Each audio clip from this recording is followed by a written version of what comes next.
going on, guys? Welcome back. Commentary for you. Do me a favor, like button, subscribe button, criticism in the comment section. Twitter, Shutdown Safety is my username.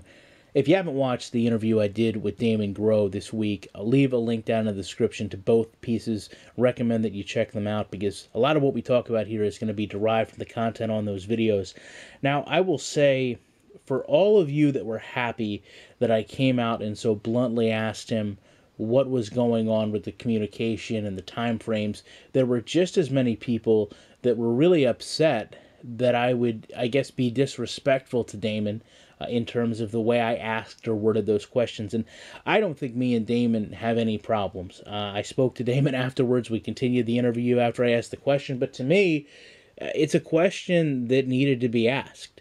You know, if you look at the total picture, and maybe some of you who've watched this from a distance and don't have the same perspective I do, you know, maybe I can kind of clear some of that up now. You know, I went out to E3, I met Damon, we filmed those videos in relation to the game, and during that time frame, I felt things were a lot different than they are now. Just as a prime example, you know, Joe Montana himself came out and tweeted, you know, about the game with a hashtag more than just an update or more than just a roster update. But clearly, we all knew in the community that was a little bit of shade toward Madden, which for the longest time, you know, rightfully so, has been labeled just a roster update because there was a time frame where that's a lot of people felt all the game was getting was just a roster update. So when you do that, to me, you know, you set up a kind of a platform there where you're going to be competing against this company. You know, if you're going to insult another competitor's product, in my opinion, you better be prepared to bring out something in that field. If not, there's just no point in doing it. So to come to a point now where, and let's set aside all the great things that they've done for a moment and understand that they're not building a product to really compete with Madden. And he's been adamant about that.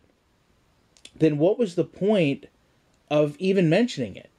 If you're shooting for something far beyond Madden, if you're shooting for a different experience, if you're shooting for a virtual reality experience that to some may far exceed what Madden would ever provide by essentially just being a controller in your hand, why did any of that happen?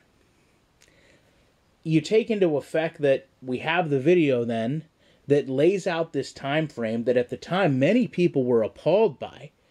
And all those dates have came and went, and we really don't have a lot more information about the game than we did in those videos I made.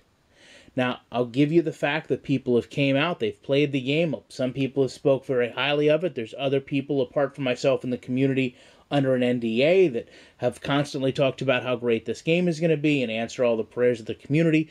But I also look back at the videos I've done in the interviews with Damon that, no offense to anyone, get a little bit more views than the people that are touting this game, and I'm getting more negative responses. I'm getting more thumbs down on those videos than anything else I do. So something isn't aligning there.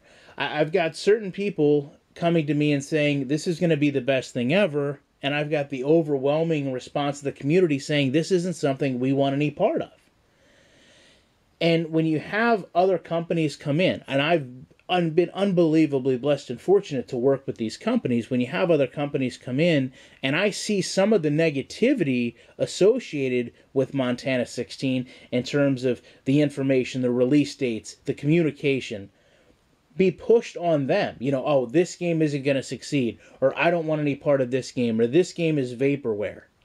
You can go back and look at the other videos with Access, with Cal Anderson's game, with Canuck Play, and in those comment sections, you will see people readily bring up and mention Montana 16 as a reference point to why they don't want any part of this game. And to me, it's unequivocally unfair to those companies to have to go in and carry the burden of what happened with that game.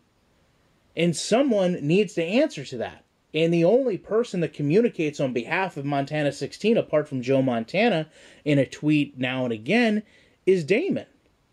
So I perfectly felt I was well within my rights to ask him that question. And I don't believe at all that he was insulted by it, and I would hope that if he was, he would have said something to me directly after I asked it. Furthermore, if he had been, I wholeheartedly apologize. It certainly was not the intent of the question when I was asking it.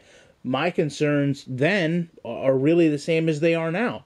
If I'm seeing other games be impacted by what's happened with your product, then is it not a fair assessment to wonder what's happening with your product once it hits the market? Even worse now that I've got 2 days of videos where people are really upset about the direction of a virtual reality football game.